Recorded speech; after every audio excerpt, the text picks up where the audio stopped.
जय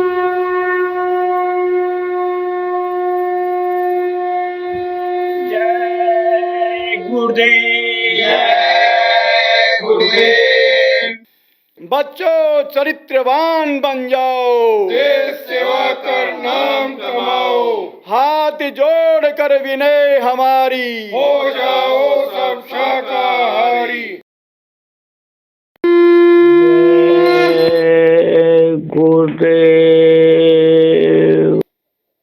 सार शब्द अंतर बसे, पाऊँ तेरा भेव, सुरत समाए शब्द में, परखूं जय गुरुदेव।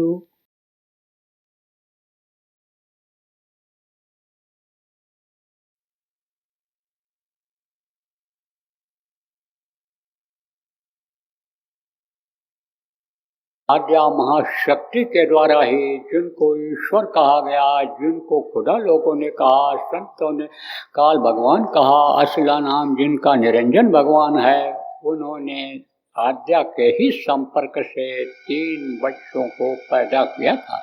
देखो ये स्त्री पुरुष का भेद अनि समझो कहाँ से चला, वहाँ से आपके मान सरोवर के बाद इधर चल गया, शून्य से उतरने के बाद इधर आपका चल गया। आप ये समझो ये सिस्टम इस तरह का बनाया कि देखो पशुओं में भी नर और मादा होते हैं, और इनमें किस्में चूहे हैं, बिल्ली है, कुत्ता है, इनमें अनि नर मादा होते हैं। ये जो कीड़े हैं आपके अनि जमीन में रहते हैं, इनमें भी नर और मादा होते हैं। आप ये देखो जो इधर के जीव हैं उनमें सब में नर और मादा होते हैं। अब ये जरूर है कि ऊपरी लोकों में भी इस तरह का सिस्टम है, लेकिन वहाँ पर जहाँ पर जो आहार है वहाँ पर उस आहार से ही वो बच्चे पैदा कर लेते हैं। ऊपरी लोकों में, देवलोकों में जैसे जहाँ पर दृष्टि डाल करके दृष्टि से ही बच्चे जहाँ पैदा होने को हैं, दृष्टि डाल करके ही बच्चा पैदा कर लेते हैं, दृष्टि भोग ही हो जाता है वहाँ इसी तरह से तो वो चलता है बराबर। वहाँ पर उत्पत्ति होती रहती है, जगह की कमी है नहीं कि जैसे जयपुर में बहुत लोग बसने लग जाएं तो जगह की कीमत 4 गुनी 8 गुनी हो जाती है, ऐसा तो है नहीं। जैसे राजस्थान का आपका बहुत से एरिया है जहाँ ज़मीनें पड़ी हैं, कोई देखने सुनने वाला नहीं। आज के 30 साल 35 साल पहले जैसलमेर गया था तो एक सत्संगी था, मैंने पूछा क्या काम करते हो, बोला मजदूरी। तो हमने कहा खेती, बोले कि पूछा खेती नहीं है, बोले खेती है। कितना है? 150 बीघा। हमने कहा 150 बीघा खेती है और तुम मजदूरी करते हो। तब दूसरे आदमी ने कहा, पहली बार गया था, दूसरे आदमी ने कहा यहाँ कुछ होता ही नहीं, फसल ही नहीं होती, तो ज़मीन तो पड़ी हुई, पानी थोड़ा बरसता था। अब देखो जब से ये प्रचार प्रेमियों का शुरू हुआ, जगह जगह पानी बरसने लग गया। अभी कल हमारे तमिलनाडु के लोग आए थे डिंडीगुल से, डिंडीगल में बारिश होती नहीं। पूछा तो बोले कि 5 आदमी आने वाले थे, बारिश में फंस गए, नहीं आ पाए, उनकी रेल छूट गई, समझा, वो बेचारे नहीं आ पाए। तो हमने कहा बारिश, बोले बहुत बारिश हो रही। तो ये तो नियत से ही बरकत होती है, नियत दुरुस्त हो जाती है, बरकत होने लगती है। तो मैं आपको बता रहा था कि ऊपरी लोकों में जगह की कमी नहीं होती। सोचो जो इच्छा कीन्ही मन माही, जहाँ जिस चीज़ की इच्छा करो वो चीज़ हाजिर हो जाए, तो जगह की कमी रहेगी। तो आद्या महाशक्ति के संपर्क से उन्होंने 3 बच्चों को पैदा किया था, उनकी छाया यहाँ पर पड़ती है। यहाँ पर जिस तरह से ये रिद्धि सिद्धि, जिस तरह से ये गायत्री सावित्री, जिस तरह से ये लक्ष्मी, इन नीचे के देवताओं के यानी सेवा करते रहते हैं, इधर के सेवा करते रहते हैं, इसी तरह से ये जो ब्रह्मा विष्णु महेश, इनके जो 3 यानी पुत्र हैं, ये बराबर उनकी सेवा में लगे रहते हैं। और ये जो यानी समझो उन्होंने उत्पत्ति कराई है, उनकी उत्पत्ति से ये चलते हैं। पावर उनके हाथ में है। देवी देवताएं जितने भी हैं किसके हाथ में है? आद्या महाशक्ति के हाथ में है। पावर वो रखते हैं। लेकिन जैसे राजा, प्रधानमंत्री, मुख्यमंत्री या कलेक्टर के पास पावर होता है, काम अपने कर्मचारियों से कराते हैं, अपने ये नेताओं से, मंत्रियों से कराते हैं। इसी तरह से ये ब्रह्मा विष्णु महेश जो इनके प्रमुख देवता हैं, इनसे इन देवताओं का ये संभाल करवाते हैं, इन देवताओं को आदेश निर्देश दिलाते हैं। उनके पास पहुंचने में, इन लोकों में पहुंचने में तीनों देवताओं को दिक्कत नहीं होती। वहाँ तक पहुँचते हैं। कहाँ तक पहुँचते हैं? ध्यान लगा करके कहाँ तक? जहाँ इनका स्थान है। किसका स्थान है?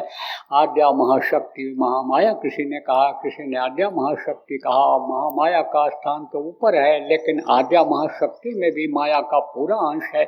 इसलिए समझो कि वहाँ तक पहुँचने में कोई दिक्कत इन लोगों को नहीं होती है, उसके आगे होती है। उधर आगे ये नहीं जा सकते हैं। ये समझो ब्रह्मा विष्णु महेश भी पिता का दर्शन नहीं कर पाते हैं, वो तो माँ तक ही इनकी पहुँच होती है।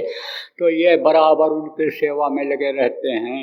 ये जो आपके नीचे के ये जो हैं देवता, जो यहाँ काम करते हैं, जैसे सूर्य देवता, वरुण देवता, बृहस्पति देवता, मंगल देवता, ये सब देवता हैं।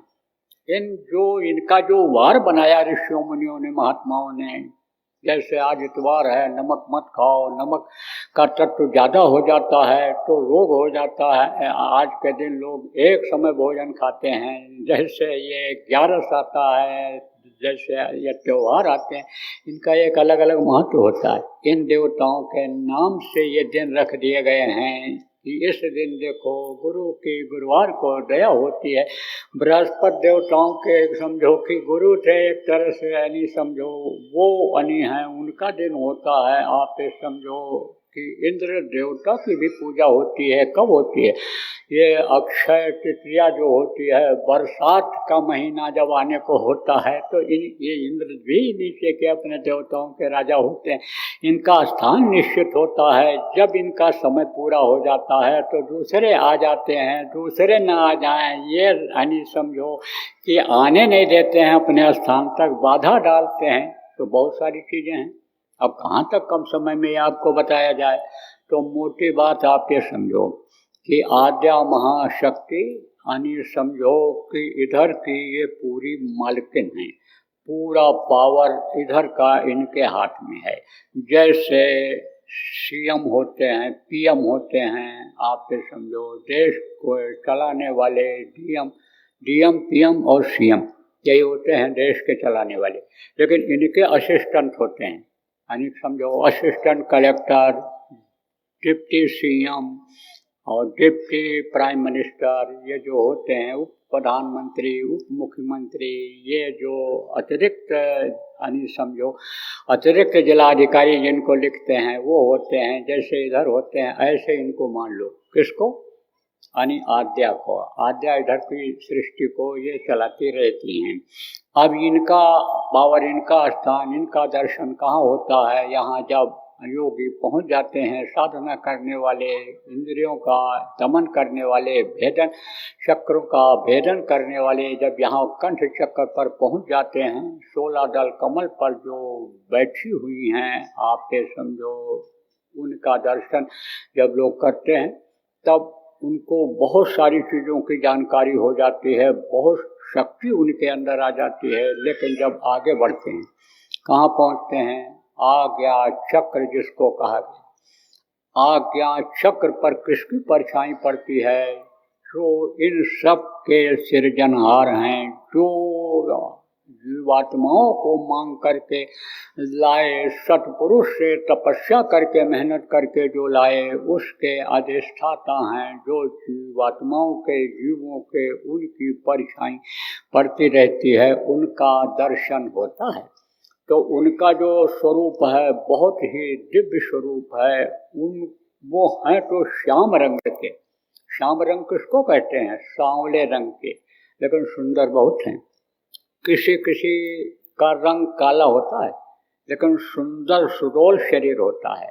तो कहते हैं फेस कटिंग बड़ी अच्छी है, बॉडी कटिंग बड़ी अच्छी है, पर्सनालिटी बड़ी अच्छी है। वो यानी काले होते हुए भी, सांवले होते हुए भी अपने व्यक्तित्व से लोगों को प्रभावित कर देते हैं। तो हैं तो ये श्याम रंग के, सांवले हैं, लेकिन सुंदर बहुत हैं, इसलिए लोगों ने इनको सुंदर कहा है। ज्योति नारायण इनको कहा है, क्योंकि ये जिस पर बैठे हुए हैं, सहस्र कमल जिसको कहा गया, हजारों पंखुड़ियाँ यानी जिनमें हैं, आप फिर समझो अलग अलग रंगों की हैं। सफ़ेद अलग रंग का मतलब दो रंग, सफ़ेद और यानी सफ़ेद रंग के और काले रंग का मतलब एक तरह से है, वो है यानी बहुत काला भी डार्क नहीं है, तो उस पर ये बैठे हुए, उससे यानी समझो कि रोशनी इधर या अपने देते रहते हैं। तो प्रकाश के ये पुंज कहे जाते हैं। और वो जो रोशनी आती है, वो रोशनी यानी समझो इस शरीर को चलाती है। पावर उस रोशनी में किसका है? वही जो सत्पुरुष ने यानी समझो इनमें दिया है। यह भी जो उन्हीं के हैं, उन्हीं से ये जुड़े हुए हैं, लेकिन दर्शन उनका नहीं कर पाते हैं। क्यों नहीं कर पाते हैं? आपको बताया गया था कि ये श्रापित हैं। उन्होंने कहा था कि जाओ, देता तो हूँ मैं, बना तो लो तुम, इस तरह का रचना तो तुम कर लो, लेकिन अब तुम मेरे पास आ नहीं सकते हो, तो दर्शन तो नहीं कर पाते हैं। लेकिन बराबर जो अशिला काम है इनका, उसमें लगे रहते हैं। किसका अशिला काम? जैसे हमारा आपका अशिला काम है कि बराबर उस प्रभु को याद करते रहें, कभी भी नहीं भूलें, काम कुछ भी करें लेकिन बराबर उनको याद करते रहें। इसी तरह से सुमिरन उनका करते रहें कि जैसे कहा, सुमिरन की सुध यूं करे, जो गागर पनिहार, हाले डोले सूरत में, कहाँ कबीर विचार। जैसे पानी भरने के लिए अब भी देखो गाँव में औरतें जाती हैं, घड़ा ले करके, घड़े में पानी भर करके रख करके सिर पर आती हैं, बात भी करती रहती हैं। ऊबड़ खाबड़ रास्ते से, खराब रास्ते से आती भी हैं, लेकिन उनका सिर पर से घड़ा नीचे नहीं उतरता है। आप ये समझो बराबर उसका ध्यान वो रखती हैं। किसका? पानी का, कि पानी गिर न जाए। ये एक उदाहरण दिया गया। आप ये समझो प्रेम का उदाहरण दिया गया। अब सुमिरन याद करने का उदाहरण दिया गया। कैसे कि स्वामी प्रीतियों करे, जैसे चंद्र चकोर, चोच झुकी गर्दन लगी, चितवत वाही और देखो, उसी को बराबर देखता रहता है। किसको? चंद्रमा को। कौन? चकोर। चंद्रमा जब सुबह निकलता है तो चकोर उसको देखने लगता है। क्यों? प्रेम रहता है, मन वहीं लगा रहता है। शरीर का भान तो रहता है कि शरीर है, गर्दन तो झुकती है, जब हल्का सा दर्द होता है, ऊपर नीचे करोगे अनुभव तो होगा, लेकिन ध्यान उधर से हटाता नहीं है। आप समझो आंधी आ जाए, तूफान आ जाए, कुछ हो जाए, संभालने की कोशिश करता है अपने को, लेकिन ध्यान बराबर उधर लगाए रहता है। और समझो जैसे जैसे चंद्रमा ऐसे झुकता चला जाता है, पश्चिम दिशा में जाता है या ढलने लगता है जब, तब तक वो बराबर देखता रहता है। सोच झुकी गर्दन लगी, सोच झुक जाती है, जमीन में लग जाता है, यानी सोच नीचे लग जाता है, गर्दन एकदम झुक जाती है, लेकिन देखना बंद नहीं करता है। ऐसे ही निशाना प्रेमियों का होना चाहिए बराबर याद करने के लिए। तो वो तो समझो भूलते नहीं हैं। और आप आए हो यहाँ माया के देश में, भूल और भ्रम के देश में, भूल गए हो, बताने पर भी याद नहीं आता है। याद भी आएगा तो थोड़ी देर के लिए, अभी जब तक सुन रहे हो याद है, इसके बाद भूल जाओ। लेकिन अच्छी बात को कभी भूलते हैं? जरूरी बात को कभी नहीं भूलते हैं। अभी कहा जाए कि समझो कि यहाँ से जाने के बाद और काम करना, लेकिन उसको नहीं भूलोगे, खाने को, नाश्ता करने को, उसको नहीं भूलोगे। तो जरूरी चीज़ जो है नहाना धोना, इसको नहीं भूलते हो, तो उस प्रभु को क्यों भूल जाते हो? उसको याद करना चाहिए। तो वो याद करते रहते हैं। किसको? सत्पुरुष को, अपने पिता को, जो हमारे आपके पिता हैं वही उनके भी पिता हैं, उनको वो बराबर याद करते रहते हैं। दर्शन नहीं कर पाते। आप दर्शन कर सकते हो, कैसे कर सकते हो? अभी के सत्संग में, शाम के सत्संग में, कल सुबह के सत्संग में आपको जब भी जैसा समय मिलेगा दोनों टाइम का सुनोगे, शाम का सुबह का, तो पता चल जाएगा कैसे दर्शन होगा।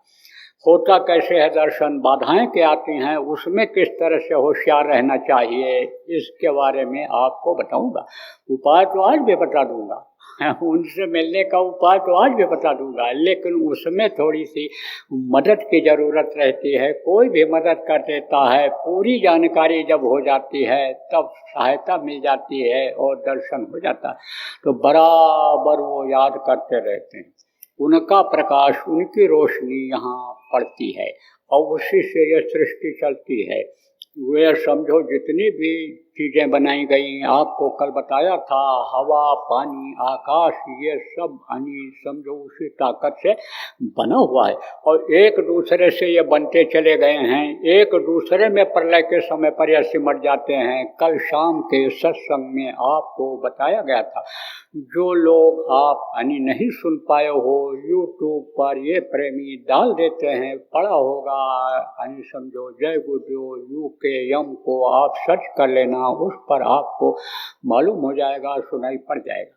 तो आप ये समझो, आपको बताया गया था कि ये सृष्टि जितनी भी बनी है इधर की, वो सब उन्हीं के रोशनी, उन्हीं के प्रकाश से समझो कि दिखाई पड़ती, उन्हीं के प्रकाश से बना हुआ। तो ये सब कब दिखाई पड़ता है कि किसमें कितनी रोशनी आ रही है और किसमें कितना अंश है, क्या है, ये सब कैसे पता चलता है? जब आदमी साधक अंधेरे से उजाले में जाता है। देखो यहाँ पर आप दिन में जो चीज़ देख सकते हो, कहाँ टेंट लगा है, कहाँ पर पानी का इंतजाम है, कहाँ पर पाखाने का इंतजाम है, तो दिन में देख सकते हो, रात को नहीं देख पाते अंधेरे में। तो सच पूछो तो इस दुनिया में अंधेरा ही अंधेरा है, यहाँ तो उजाला है भी नहीं, उजाले में भी अंधेरा है। देखो उजाला है इस समय, लेकिन आँख बंद कर लो तो उजाला रहेगा, अंधेरा रहेगा, अंधेरा हो जाएगा। लेकिन जहाँ अंधेरा होता ही नहीं है, जहाँ सूरज डूबता ही नहीं है, जहाँ प्रकाश ही प्रकाश है, साई की नगरी परम सुंदर का परम सुंदर है, जहाँ पर समझो बिना भूमि एक महल बना है, तामे ज्योति अपारी रे, अंधा देख देख सुख पावे, बात बतावे सारी रे। ये आँख बंद कर लो, लेकिन ऊपर चले जाओ तो उजाला दिखाई पड़ेगा, और आँख बंद करने पर ही उजाला दिखाई पड़ता है। आँख कान मुंह बंद कर नाम निरंजन ले, अंतर का पट तब खुले जब बाहर का पट दे। अब आप ये देखो, ये आँख कान ये सब जितने भी सुराख हैं इस मानव मंदिर में, इस मानव मंदिर के दरवाजा हैं, तो ये बंद करने पर उजाला अंतर में प्रकट होता है। एक बार उजाला प्रकट हो गया तो बंद करो न बंद करो, ध्यान हटाना पड़ता है इधर से एकदम से उधर, कंसंट्रेट जिसको कहते हैं, यानी एकदम दृष्टि को टिकाना पड़ता है, तो भी रोशनी मिल जाती है। तो उस उजाले में जब जाता है, तब उजाले तक पहुँचते पहुँचते ये जो कर्म होते हैं अच्छे और बुरे, ये सब खत्म हो जाते हैं। अब ये कर्म क्या होते हैं ये भी बता दें। देखो, जब सृष्टि की रचना हुई तो उस समय पर सतयुग था, तो सतयुग में बिल्कुल ये जीवात्माएं एकदम शुद्ध और साफ थी, कोई कर्म इसमें नहीं था। और जब याद करते थे उस प्रभु को, बराबर याद ही करते रहते थे, खाने पहनने की आज की तरह से दिक्कत नहीं थी। उस समय पर प्रकृति जो है, ये देवी देवता जो हैं, ये सब मदद करते थे। समय पर जाड़ा, समय पर गर्मी, समय पर बरसात होती थी। खेत को बो करके किसान चला आता था, जब जरूरत पड़ती थी तो खुश हो करके ये मेघराज पानी दे दिया करते थे, खेत खेत को पानी देते थे, जब जरूरत पड़ती थी तब पानी दे जाते थे। अब कहोगे ये कैसे होता है? अब भी होता है। ऐसे बादल आता है कुआर के महीने में, और उधर ऐसे बरसता है और उधर आदमी खड़ा रहता है, बरस के जब निकल जाता है तब फिर उधर चला जाता है। ऐसे लक्ष्मण रेखा से खिंच जाती है, इधर सूखा और उधर बारिश। तो अब आप ये समझो कि ज़रूरत इसी तरह से जब रहती थी तो उतनी ही जगह पर बादल आकर के और बरस करके चले जाते थे। तो सतयुग में क्या हुआ कि ध्यान लगाते थे और समय पूरा हुआ, 1,00,000 वर्ष की उम्र लोगों की होती थी। जब वो पूरी होती थी तो सीधे अपने देश अपने मालिक के पास पहुंच जाते थे, क्योंकि बराबर ध्यान लगाते रहते थे तो कोई रुकावट भी नहीं आती थी, न किसी से रास्ता पूछना पड़ता था। बराबर आना जाना है, जिस जगह का रहता है वहाँ आदमी को हर चीज़ की जानकारी हो जाती है कि यहाँ गड्ढा है, यहाँ मोड़ है, देखो गाड़ी अपने आप मुड़ जाती है, ब्रेक पर अपने आप पैर पड़ जाता है कि गड्ढे से निकलना है। ऐसे ही बराबर आना जाना जहाँ होता है वहाँ कोई दिक्कत नहीं होती है। इसीलिए कहा जाता है बराबर साधना करते रहो, बराबर करते रहो कि अंत में कोई दिक्कत ना हो और आराम से सुषुम्ना फोड़ करके अपने प्राणों को निकाल करके ले करके आप चले जाओ। इसीलिए तो कहते हैं। तो आप ये समझो उस समय पर चले जाते थे। तब इन्होंने कहा भाई सब खाली हो जाएगा, सबके सब जब चले जाएंगे तो हमारा राज्य खत्म हो जाएगा, हम राजा किस बात के रह जाएंगे, कैसे अनि समझो कि हमारा महत्व रह जाएगा। तब बोले कि अब विधान बनाया जाए, विधान बनाना चाहिए कर्मों का, यह विचार किया उन्होंने। लेकिन कर्म के विधान बनाने में सक्षम नहीं थे। जैसे शुरू में जो मसाला इनको मिला था, आपको सत्संगों पिछले सत्संगों में सुनाया गया है, लेकिन कुछ नए लोग हो बता देता हूँ। जब इनको मसाला मिला इधर सृष्टि की रचना करने का, कीड़ा मकोड़ा सांप 2000 बिच्छू ये पेड़ पौधे ये तो बना दिया इन्होंने। आप ये समझो आदमी के शरीर की ये जो बनाने की ये जो शक्ति है, मसाला है, ये सब तो इन्होंने तैयार कर दिया। जन्म अस्त परिणामी वृद्धिशील, जो बच्चे को माँ के पेट में तैयार करती हैं ये इसको तो इन्होंने तैयार कर दिया। ये जल पृथ्वी अग्नि वायु और आकाश इन्होंने तो इसको तैयार कर दिया।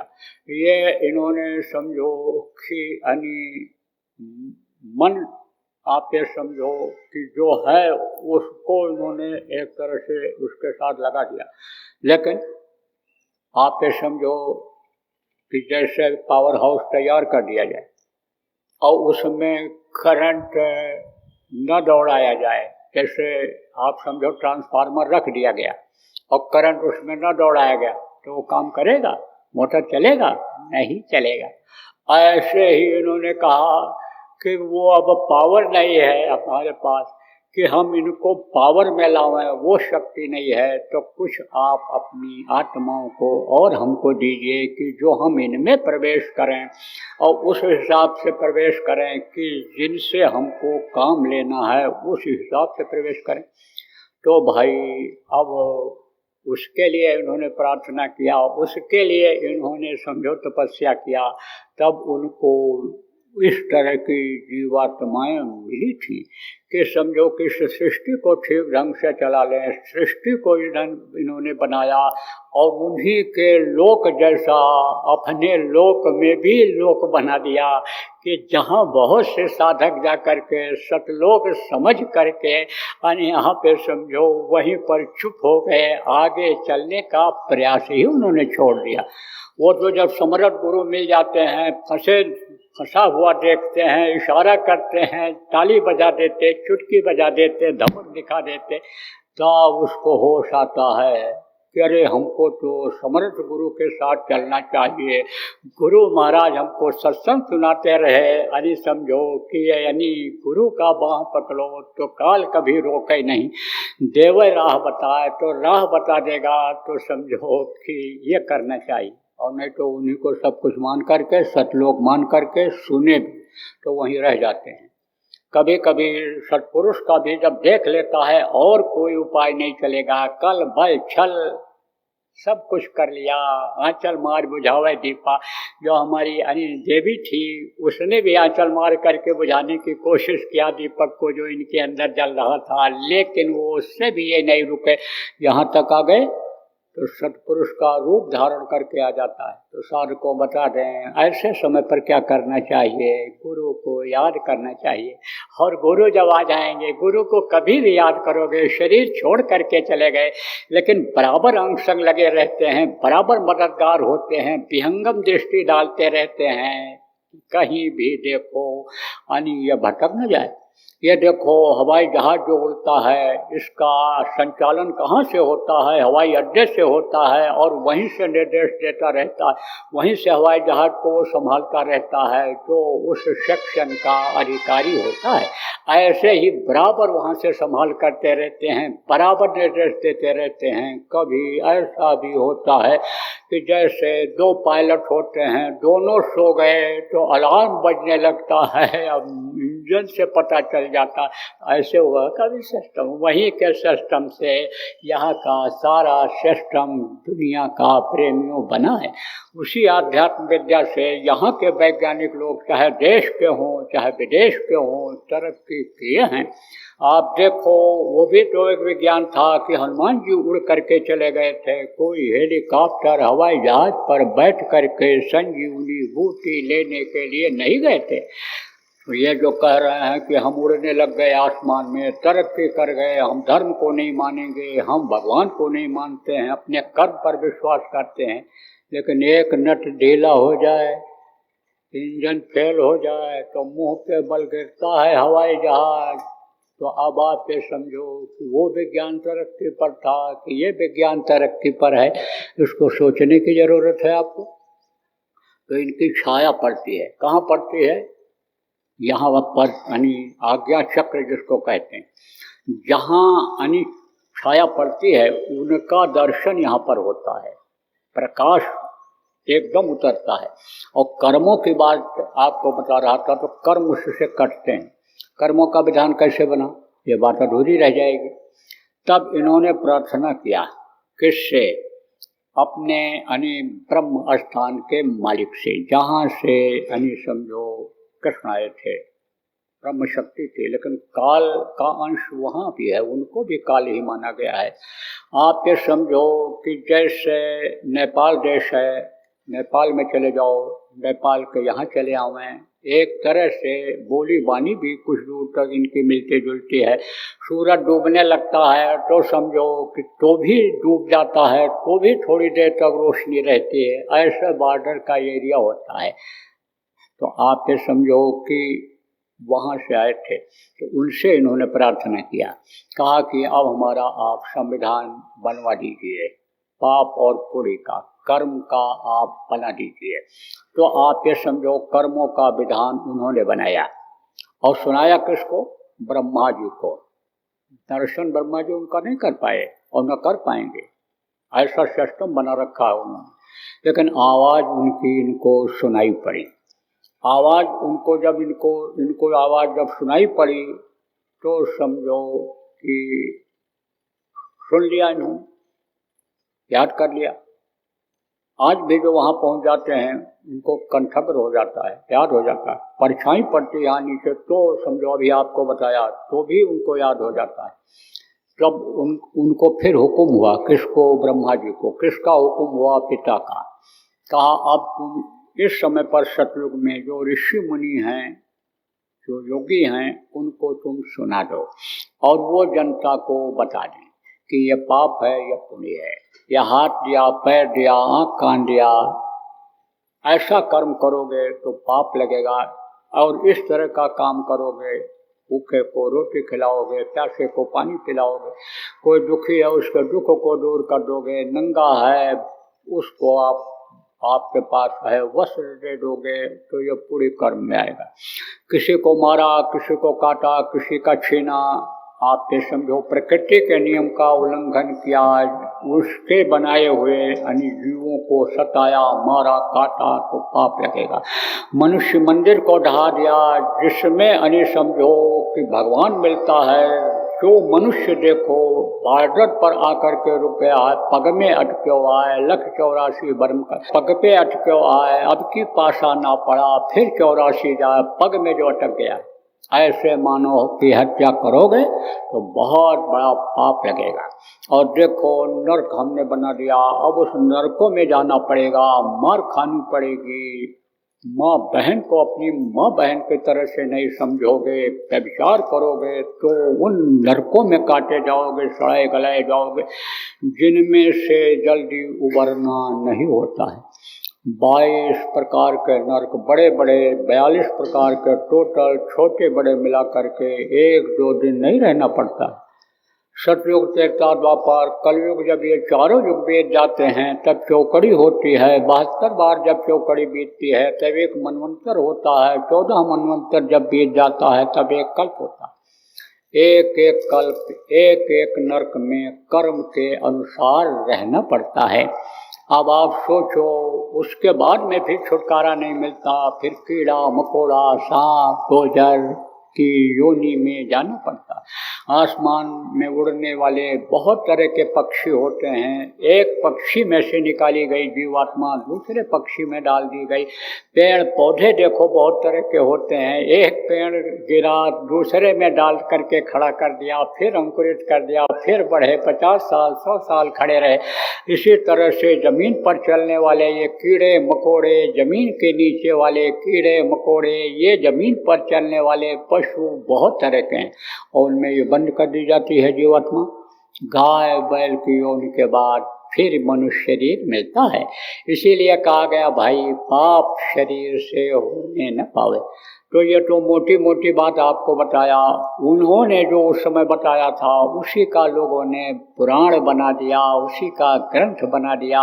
जो पहले के लिखे हुए पुराण यानी वो जो भोजपत्र के हैं अब तो मिलते नहीं हैं। इस समय पर जो प्रिंटिंग होती है, छपाई होती है, उसमें अपना मनमाना शब्द लिख देते हैं तो जल्दी लोग समझ नहीं पाते।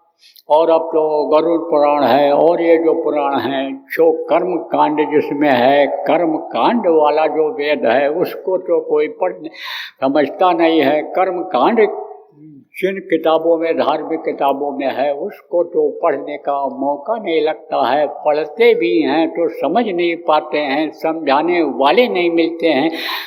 वो नहीं मिलते हैं कि जितनी योग्यता वाले ने इन किताबों को लिखा था। तो कोई समझाने भी लगता है तो उसी तरह से समझाता है कि जैसे 10 पढ़ा हुआ लड़का आप समझो कि 10 के पढ़ाई को पढ़ाने लगता है, बच्चे को पढ़ाने लगता है। उसी तरह से होता है कि जैसे 12 दर्जा के लड़के को, 11 दर्जा के लड़के को 10 दर्जा पढ़ा हुआ पढ़ाने लगता है। सुनी हुई बात, रटी हुई बात को बताने लगता है, लेकिन प्रैक्टिकल करने को कहो कर नहीं सकता है। थ्योरी तो पढ़ा देता है लेकिन प्रैक्टिकल नहीं कर सकता है। आप ये समझो प्रेमियों, नहीं कुछ होता है तो स्पेलिंग भी गलत हो जाती है।